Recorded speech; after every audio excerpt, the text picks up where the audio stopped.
Welcome back, everybody, as always, to Unbashful. As always, I'm your host, Nicholas Doucette, and I'm excited for another week and another opportunity for me to sit in front of this mic and in front of this camera. And ladies and gentlemen, we have an exciting episode this week. We're going to be discussing a lot of movie news, a lot of things going on in the film fandom community, and we're going to kick it off with the first topic being the Moon Knight ratings. So Moon Knight comes out towards the end of this month, and a lot of the critics and a lot of the people that have large platforms and a large following, they've been given the chance to see the first 4 episodes early, and the reviews so far are pretty favorable. Like they're pretty positive, and I'll actually read some of the reviews here. Get them up here. And this comes from The Direct. Now, the first review here we got from Thomas. We got Sab Astley of Collider. He called the project brilliantly bonkers, dark, globe-trotting adventure. It goes on to say he compared it to Nicolas Cage's film National Treasure. We've heard a lot of the comparisons to films like that, films like Indiana Jones. Those are great comparisons. Those are fantastic films. And that's pretty interesting to hear a comparison like that to a Marvel film. It's not really something we've heard before. Moving on, we have Thomas Story. Hopefully I pronounced your name correctly, Thomas. And he comes from the future of the Force. And he said, Oscar Isaac delivers a mesmerizing performance in the series. He further adds, psychological thriller with a touch of Indiana Jones, as I mentioned earlier. Next up, we got What's on Disney Plus called the show excellent while praising Oscar Isaac's fantastic performance. Great. Next up, we got Streamer Mo from Streamer News. He went on to say he only found one single reference to the MCU. That's pretty significant because we all know that this is a shared cinematic universe, and because of that, they often will reference things that have happened, things that have taken place in the grand cosmos of the MCU. But apparently we aren't, or at least in the first 4 episodes, there is no mention of Avengers, other galactic beings, other superheroes. So far, we have none of that. Some people will really enjoy that. Some people want a more separate kind of character, almost like what we're seeing with Warner Brothers and the Batman. We're seeing the Batman isn't tied to the DCEU and it's had so much success. I don't think that necessarily has to be the case for Marvel. The way they have structured the MCU is just proven to be a successful formula, and I don't think that they plan on shying away from that anytime soon. And I'm sure in episodes 5 and 6, those final 2, we'll definitely hear about some of the other characters in the MCU. We might even see another character in the MCU. I know that there have been some rumors floating around that we may see Bruce Banner pop up as obviously the Hulk, or maybe not in full-on Hulk form, but there have been reports that he is going to be in the show. He's starting to seem like he's taking the leadership role of the Avengers. And actually, before doing this podcast, I saw John Campea was discussing a report where Benedict Cumberbatch directly said in an interview, he was, I'm paraphrasing, I'm not going to go over the whole quote, but in a nutshell, he basically said that I'm not an Avenger, I never have been, I've just helped them, I've been a part of some of the conflicts, but he's never actually been an Avenger, and he's certainly not the head of the Avengers. For that matter. So then that kind of begs the question, as they talked about on the John Campea show, that they asked, who is going to lead the Avengers, right? And for me, it's starting to seem like Bruce Banner might be taking that head honcho, if you will, role of the Avengers. We've been seeing him pop up in multiple projects recently. Obviously, we saw him at the end of Shang-Chi. With Wong and Captain Marvel. I think he looked at, he had that line that I really, really liked when he looked at Shang and he said, welcome to the circus, right? Essentially, welcome to, I don't know if he was referencing the Avengers, but I think he he might have meant the Avengers, or he might have just meant like, welcome to this, different kind of world you're a part of now that you're a superhero, right? But we've been seeing him in a lot of things, and also he's going to be co-starring in She-Hulk. He'll definitely be having that leadership role in that show, and there's even reports that Daredevil might show up as well. We'll have to wait and see. Don't want to get sidetracked here. And yeah, like I mentioned in the beginning, critics have already seen the first 4 episodes, which is very, very surprising because all these other MCU shows that have come out previously, like WandaVision, Loki, Falcon and Winter Soldier, Hawkeye, usually, the first 2 episodes were screened to critics that were lucky to have the privilege of getting early access to these shows. But the fact that they're showing 4, to me, screams they are extremely confident in this project. Not that they weren't confident in the others. I'm sure they were. I mean, they put hundreds of millions of dollars into these MCU shows. But the fact that they are letting critics see the first 4 episodes, that's like 75% of the show that critics have already seen. If they're going to do the weekly episodic sort of schedule with 1 episode coming out per week, that means the critics who have seen it early are basically going to have to wait a month, like 5 weeks, till they see a new episode, right?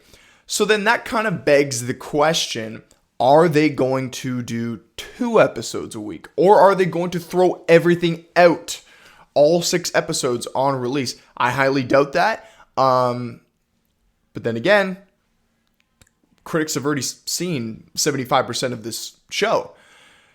So it's an interesting topic of conversation to have. If I had to put my money on it, I would probably say we're only going to get the 1 episode per week, but you never know. So that's it for the Moon Knight ratings. I'm super excited. We've had the Batman, the Dark Knight, if you will, and now we're having Moon Knight. So for those of you who keep up with my podcast, you will know how excited I've been for this project. Everybody across the board. You have Ethan Hawke, who's a fantastic actor. I mean, if anybody hasn't seen, oh God, I'm drawing a blank. I always draw a blank on this podcast. Training Day.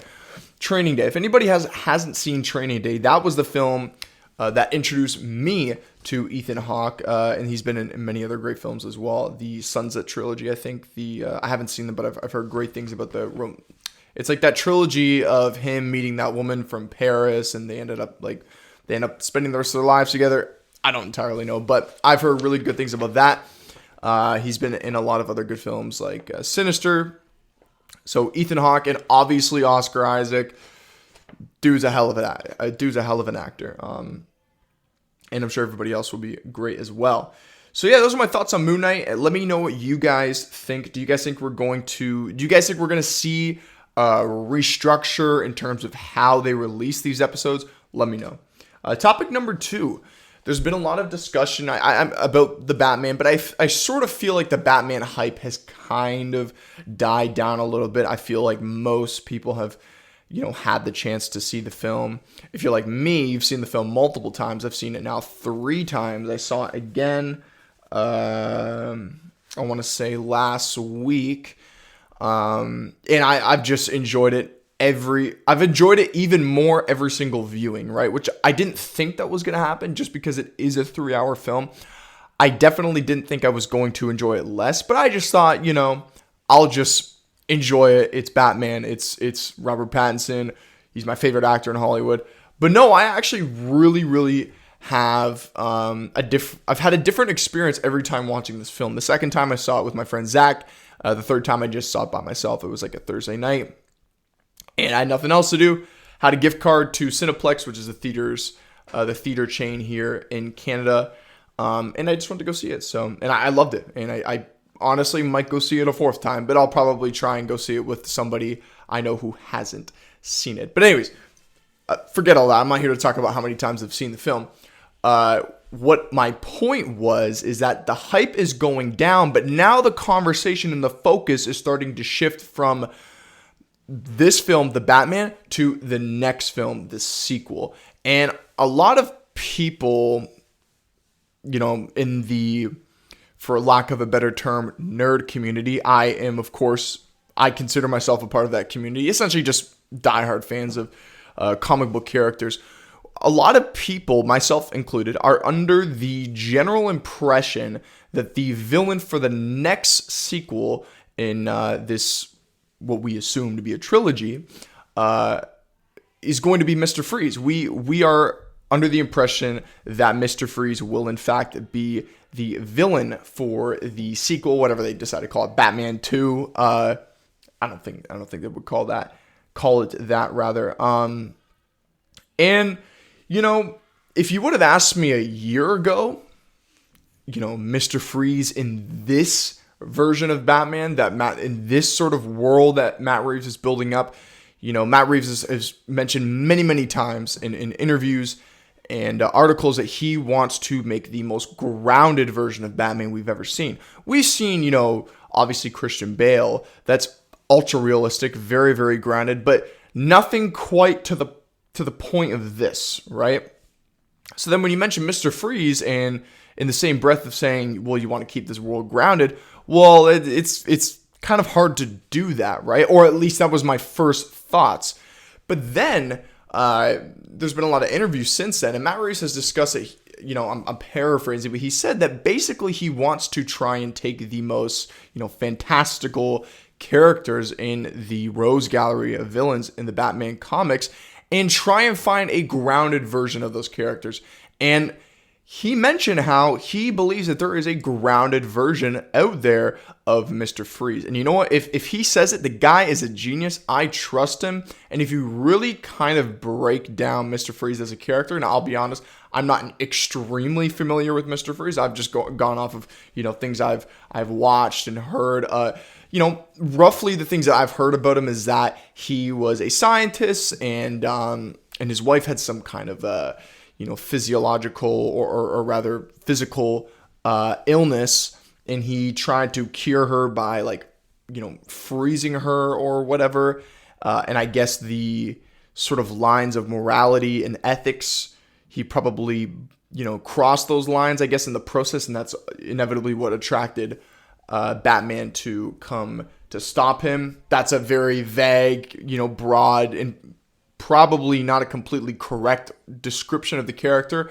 That's just the surface level information that I know about the character. So, but just the baseline material that I just mentioned, you know, if you really break it down, I do believe that there is a way that Matt Reeves can definitely find a way to do that character justice in his world of the Batman. Now, another reason why my initial thoughts were like, oh, like, I don't know how you're going to be able to do Mr. Freeze in this world, is because I only had one sort of, you know, memory to pull from when it came to that character. And that was obviously Arnold's version of Mr. Freeze from the Joel Schumacher films, the very campy Batman film, you know, borderline Adam West Batman film with all the, you know, the funny goofs and gags. And so that's the only version of the character that I've seen in live action. Of course, there's been many great versions of him in the animated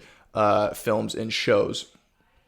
But if I put that aside and I kind of use my imagination, I do believe that we can definitely see a grounded version of that character. Now, I got some, you know, candidates. It means nothing. These are just my personal hopes. You know, it's fun to do stuff like that. It's fun to theorize about who could get the role. We have no idea. For all we know, they might already have casted Mr. Freeze, you know, 4 months ago, right? Who knows? We're not behind the closed doors at Warner Brothers, but these are just, you know, my picks. You know, it really means nothing. But for the sake of this conversation, fuck it, let's do it. So I got Willem Dafoe. Now, obviously, I want to see Willem Dafoe as the Joker, but it seems like they're going with, spoilers, Barry Keoghan, who I think is a great actor, and I think he'll kill it as a Joker. But that means Joker is now taken. So Willem Dafoe, who else could he play in Batman? I think he could play Mr. Freeze. Then I got Benicio del Toro. Benicio del Toro, when he's in, if you've seen films like Sicario, he has this like kind of face, you know what I mean? Like this serious, intimidating frightening, like I'm going to hurt you kind of face, and I think that would just be perfect for this kind of universe. And I got Mads Mikkelsen, who's going to be Grindelwald, taking over the reins for Johnny Depp in light of all the controversy going on with him and Amber Heard. I think he would be a great Mr. Freeze. And then Giancarlo Esposito, hopefully I pronounced that right. For those of you who have not seen Breaking Bad, he is one of the antagonists in that show. Once again, similar to Benicio del Toro, he has a very he can do a lot of menacing facial expressions, just very chaotic, psychotic, looks to him. So I think he would be a great Mr. Freeze as well. But let me know what you guys think. Do you guys think we're going to see the Joker in the second film? I mean, it's up for debate, and we really don't know too much yet. There's not much information. I mean, obviously, the Batman is still in theaters, so it's not like they've even began pre-production for the next film, right? And obviously, Barry Keoghan as the Joker was introduced in that last little snippet towards the end of the film. And for me, I had no problem with it. I'm seeing a lot of people complain that they don't want to see the Joker. And to that I say, it's Batman. Like, what do you really expect? Do you expect them to do 3 movies with Robert Pattinson and just not even at least reference the Joker? Forget even having him in the film. You don't even want that to happen or expect it to. I find that utterly ridiculous. And for me, yeah, we have Joaquin Phoenix as the Joker, but for me, he doesn't even really feel like Joker. It feels more of like a character study about somebody who has had a very traumatic life and has been invisible to people and hasn't had the resources or any support to help him. And he obviously has the face makeup and all that, but I don't really think of him as the Joker. Yes, he's the Joker. When I think of the Joker, I think of Heath Ledger. I think of Heath Ledger. I think of Jack Nicholson. I even think of Jared Leto. As funny and as archaic or chaotic rather as his approach may have been, I think of him as the Joker. I'm not saying he's a better Joker than Joaquin Phoenix, not at all. I'm just saying when I think of the Joker, those are the 3 guys that I really think of as like the pure Joker, whereas Joaquin Phoenix, more of a character study of a broken individual who just caves in. That's really what I think of when I think of Joaquin Phoenix's Joker. So I don't have a problem with seeing the Joker in any of these films, and I actually hope they do it. And like, let's just say we got the trilogy and they honored the request of many of these fans who have been saying, I don't want to see the Joker. I don't want to see the Joker. And I also understand some people, not everybody is saying that. Some people are saying, I don't want to see him yet. That's fair. I can respect that. But there's a lot of people out there saying they just don't want to see him right now or at all in this universe. And you may feel that way right now, but what if they do 3 films with Robert Pattinson? And I don't know, let's play a hypothetical here. Let's say they do Mr. Freeze and they finish off with, a different take on Bane, right, for the 3rd film. Let's say they do that, okay? Aren't you going to look back and say, would have been really cool if we got to see Robert Pattinson as Batman go against a Joker in this universe? Wouldn't that be cool? And then you would have been eating your words at that point. So for me, I have no problem seeing the Joker. And obviously we were introduced to him in Arkham Asylum as he was talking to the Riddler. And as for when we're going to see him, I don't think he's going to be the main antagonist of the second film. I believe we will possibly see him. At the very least, I think we'll get a reference to him. We might see him again. It might be a subtle cameo like we got in the first film here.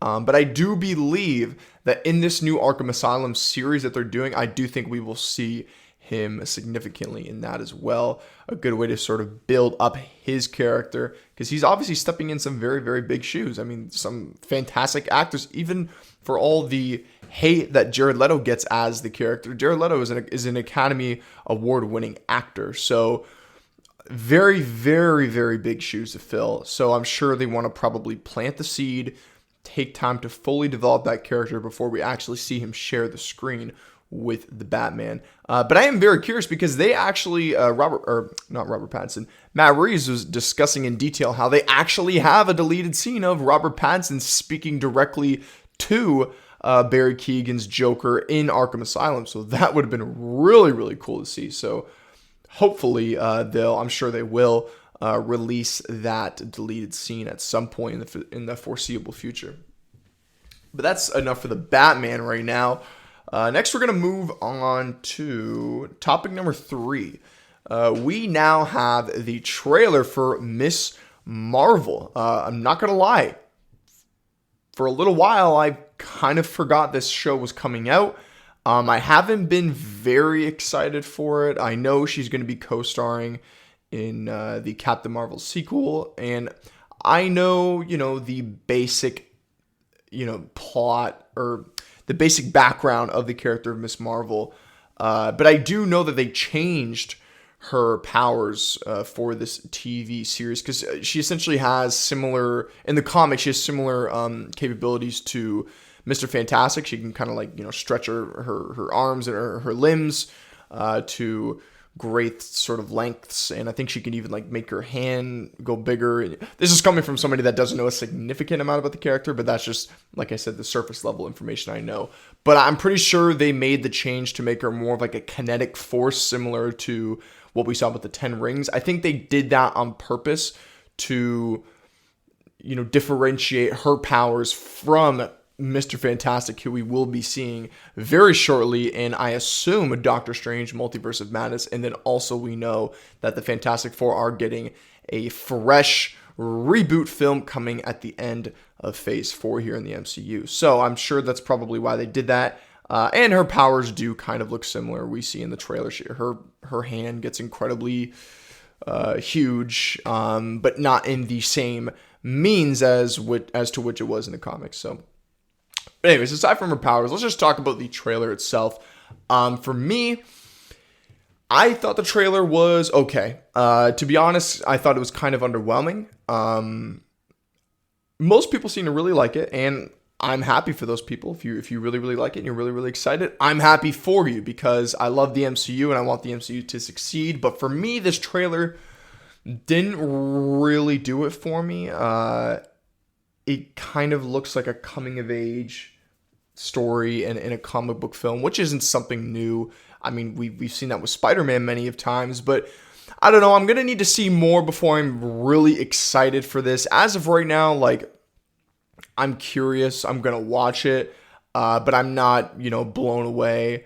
And I'm certainly not going to be counting down the days until the show premieres. So those are kind of just my general thoughts. I don't think it looked bad, but I don't think it looked, like anything special.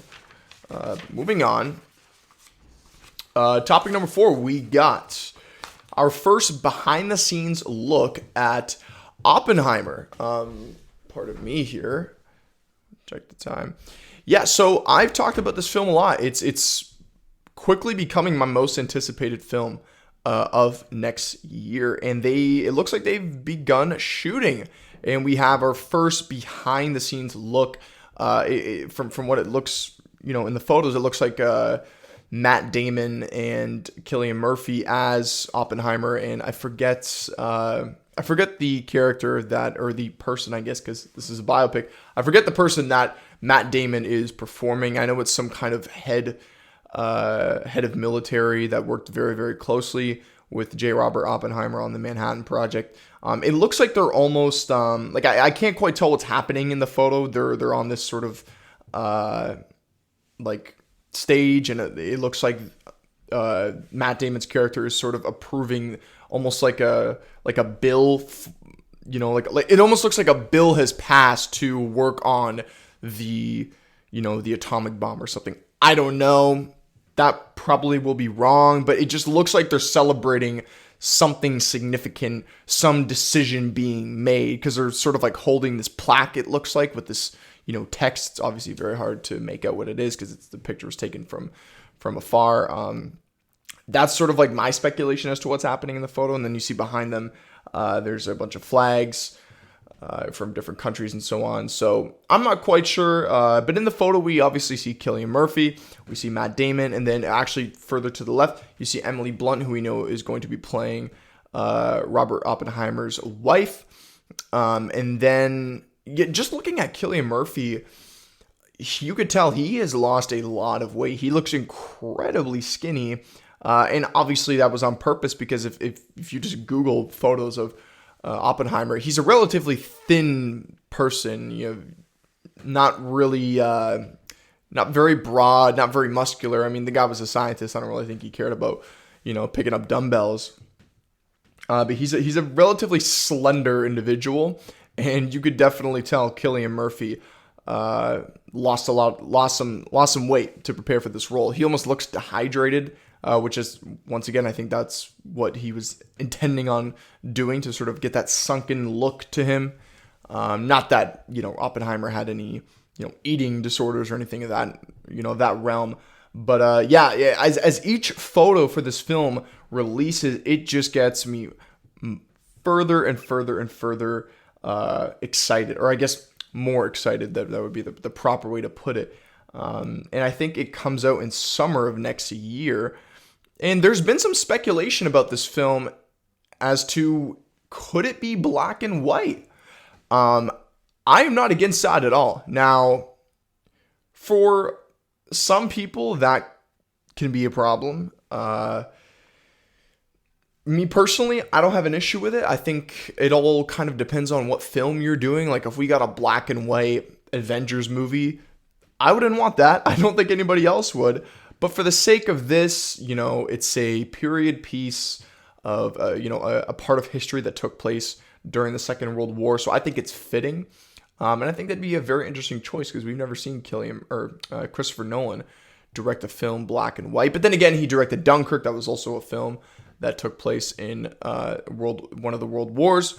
So, he could have easily made that black and white as well. Why do I think this? Some people are speculating it because of that very first photo they showed of Cillian Murphy, and how that photo was released in black and white. I don't know. That could just be me reaching. They could have just released the photo in black and white, right? I don't know. I think it would be pretty cool if this film was in black and white, but that's just me. And next, I've had this conversation with a couple of people. I've talked about, do you guys think Christopher Nolan is going to drop an actual atomic bomb for this film? It wouldn't surprise me, right? And I'm pretty sure they're filming this film in New Mexico. And if my memory serves me correctly, that is where the actual Manhattan Project was taking place. But I could be wrong about that. Does that mean they're going to drop an atomic bomb? No. They'll definitely have to find the space to do it. And now that I'm really, really thinking about it, Christopher Nolan has done some bold practical effects with the plane in the airport sequence in Tenet. But this is kind of, I don't know, this might be pushing it, because this presents a ton of liabilities, obviously for the production, for the crew, but also anybody that could be around this area. Now that I'm thinking about it, it's probably unlikely. But if it's possible and there's a way they could do it without harming anybody, because at the end of the day, you don't want to see anybody get hurt. Obviously, we saw what happened with Alec Baldwin, that tragic incident.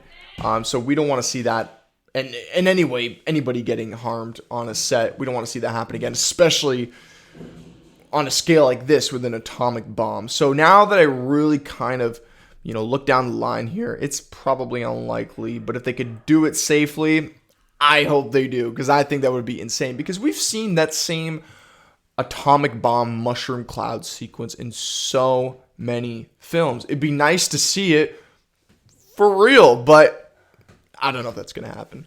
So moving on, we got topic number 5, and this is about Jared Leto in regards to Morbius. He basically came out and confirmed that he would love to have, to share the screen with Tom Holland as Spider-Man. He was asked a question directly. I'll actually pull it up here, and it basically confirmed what, myself and I think most of the fan community probably guessed. There was speculation, are we going to see him, is his universe the Tobey universe of Spider-Man? Is his universe the Andrew Garfield version of Spider-Man? Or is it Tom Holland's? And to be fair, the trailers have, sort of misled us, if you will.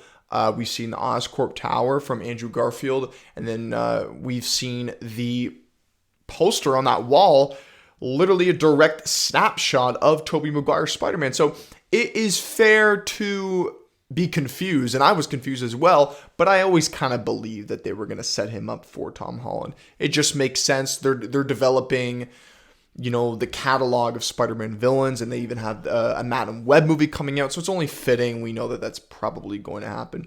And it still doesn't mean that we won't see him go up against one of the older Spider-Man, but I think the main kind of goal that they're building to is, eventually to have Tom and Tom Holland's version of Spider-Man and Jared Leto as Morbius share the screen together. But let me actually pull up this quote here. Spider-Man, Jared Leto talks Spider-Man. Okay. Right. So, okay, this comes from Pink Villa. And basically the headline just reads, Jared Leto says he's confident that Morbius will fight Tom Holland's Spider-Man in a future film. So he didn't even actually say, oh, it would be cool. He's saying, he's confident. And when he says he's confident, he knows it's going to happen. He's just, public relations, right? PR, he's media trained. He knows not to spill the beans. He's basically confirming it. We all kind of knew it, but that basically just kind of puts the nail in the coffin on that subject. And that's obviously exciting and interesting. But that kind of transitions me to sort of a next point of discussion, and that's just in regards to the sort of Sony universe that, Sony is developing separate from the MCU. They're doing these solo, villain, anti-hero films. And they're all doing films for obviously some of the most popular Spider-Man villains in the comics. Obviously Venom. We know Kraven the Hunter is coming up as well, which actually they've been doing some pretty big casting from that. They just casted, I forget her name. I think it's something DeBose. She just got nominated for Best Supporting Actress as well. I'm drawing a blank on her name. But they nominated her, or they casted her. We also know Russell Crowe is going to be in the film, and then they also just casted somebody else. I don't quite remember the actor's name. I'm not too familiar with him. So we know we have Kraven. We know we have Morbius coming next month. My only concern is that, yes, they're villains. They're anti-heroes, but by Sony, okay, there's pros and cons to this, right? Let's look at the pros, okay? Sony's making these solo films for these popular Spider-Man villains. It builds the characters up. Sets up, possible narratives that could be explored from really, really deep cuts of the comics that many fans probably have been wanting to see for a while. What else can I think of? This is just all off the top of my head here. Obviously it's going to make them a lot of money. Can't forget that. Sony's a business at the end of the day. And I guess it builds towards the Sinister Six. However, I don't think that you need to do solo films for each one of the villains to build up to that. I think there's other ways you can do it. But then again, I'm just a guy sitting in my room talking about movies. What do I really know, right? This is just my opinion. So take that as you will. Now, the cons, like I said, my opinion, but the cons for me is that these are supposed to be villains.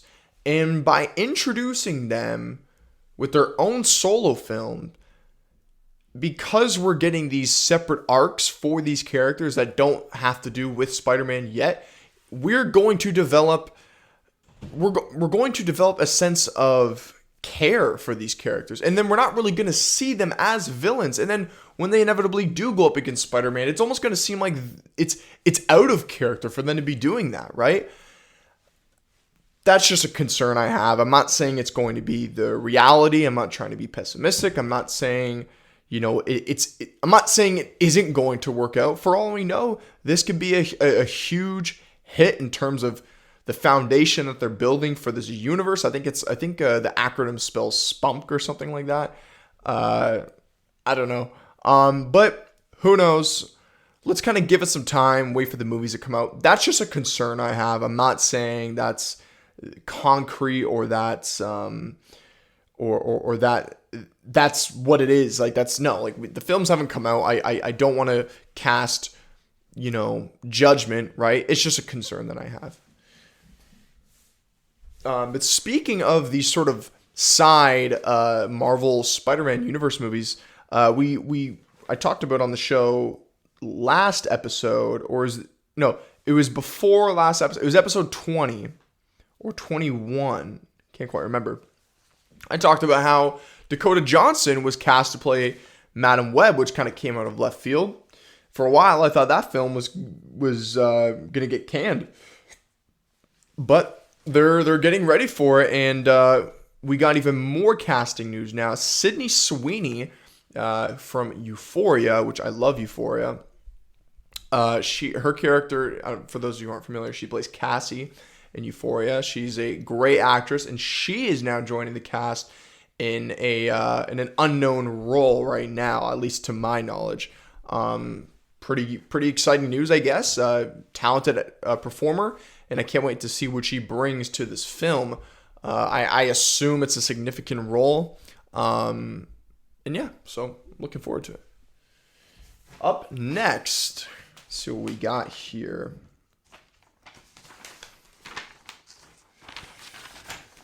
DC films delayed. We got a couple films that have been delayed to 2023 and a couple films that have actually been moved to 2022 that were coming from 2023. So pretty interesting news. So here are the films that have actually been delayed. Just looking at a report here on Variety. So first up, we have Aquaman and the Last Kingdom, The Flash, and Black Adam are being pushed. Let me see here if I can find the exact date.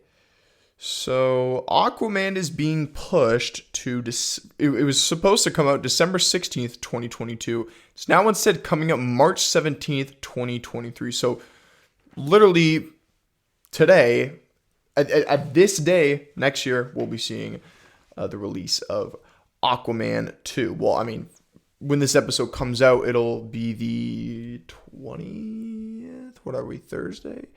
Yeah, it'll be the 20th, but I'm recording this episode on the 17th. So next up, The Flash was originally supposed to come out November 4th this year. It's now being pushed to June 23rd of next year. Wow, we're not going to see this film for a while. That's like the 9th delay it's had. Now, we'll get into why I think these delays are happening. Black Adam is being pushed back. It's actually going to be moving closer. Instead, it's being pushed back 3 months to October 21st of this year. And then it says DC League of Super Pets. I don't really give a shit about that movie, but for those of you who do, that is being moved to July 29th, 2022. And then also, doesn't stop there. We have, let me see here, Shazam, that is now being pushed up to, it was originally supposed to come out next year, June 2nd. It's now being pushed all the way to December 12th of this year. So we're going to be getting in that holiday season. Very, very exciting. Actually, we got some more news. I might as well cover it here. The Wonka movie, the upcoming Willy Wonka origin tale, starring Timothée Chalamet, that is now being pushed back several months, it says here on Variety, that was going to come out March 17th. It's now being pushed to December 15th of 2023. I didn't mean March 17th of this year, 2023, but now it's being pushed up to next year's holiday season. So, and that kind of is fitting with, Willy Wonka. And I'm sure they're still probably shooting that film. And then the Meg 2, The Trench, haven't even seen the first one. That is being, it just says that comes out August 4th, 2023. So it doesn't even say if it was being pushed back or not. It just says it comes out August 4th. Maybe that's the official release date that's been released. Maybe there hasn't been one officially released. So yeah, that's the news in regards to films being delayed and just, film stuff in general. That's pretty much going to cap off the episode. Oh, right. I have one more topic here before we sign off. That is Daredevil. Ever since Daredevil was introduced into the MCU in Spider-Man No Way Home, spoilers if you haven't seen it, everybody loved it, myself included. I loved his cameo in the film. But us fans immediately, our greedy son of a bitch selves, were asking, when are we going to see Charlie Cox as Daredevil again? Because we know we're going to see him again, especially with Kingpin returning in Hawkeye. It's not a matter of if, it's a matter of when. And we've heard reports that he's likely to appear in She-Hulk, which is kind of fitting considering the show is about a lawyer. He's a lawyer himself. Maybe he can, shadow, I forget the character's name, Bruce Banner's nephew. Maybe he could, train her or whatever. So he might show up in that. But when is he going to get his own show or movie? We don't know. It seems like we might have a little hint to when that could possibly happen here. So this report comes from IGN. The headline says, Daredevil Reboot reportedly set to begin production as Disney Plus MCU series. That's kind of unfortunate to hear. I think Charlie Cox's version of Daredevil can easily stand on its 2 feet firmly and make a compelling solo film. Obviously, we had the one with Ben Affleck. I haven't even seen that one. I think Bullseye was the antagonist, played by Colin Farrell. Not entirely sure, though. I'm just going to read a little quote from the article. This comes straight from the article written by Joe Screbbles. Hopefully I pronounced that correctly. Oh, where did it go?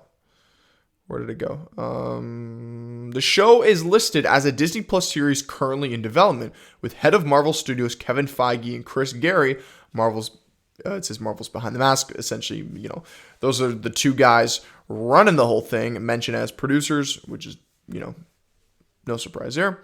Continues on to say, no timing is given for when the show would begin production, however, nor which actors would be involved. Obviously, we know Charlie Cox would be involved, but would the actor who played Foggy, I think that was his name, would he return to this? Would the actress who played Karen? I can't even remember. I've only seen the first season of Daredevil. I'm still watching it right now. It's been a couple weeks since I've seen it, though, so I'm going to sound like a jackass for forgetting their names. But will they return? I don't think so. I think this is, it says in the headline, reboot.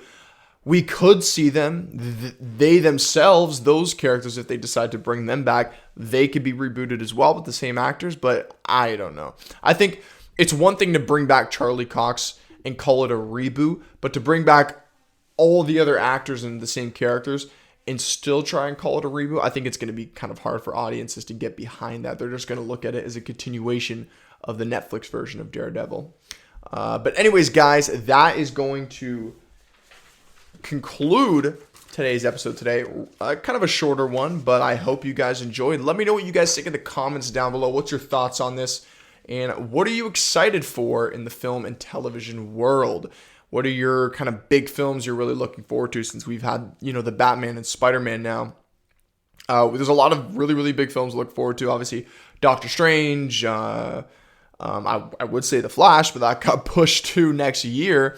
But we still have, Thor: Love and Thunder, which once that trailer gets released, people are going to go crazy. I'm speaking like I've seen it. I haven't, but I'm very confident that once they release that first trailer, which honestly could be any day or week now, I feel like we're definitely due to see that soon.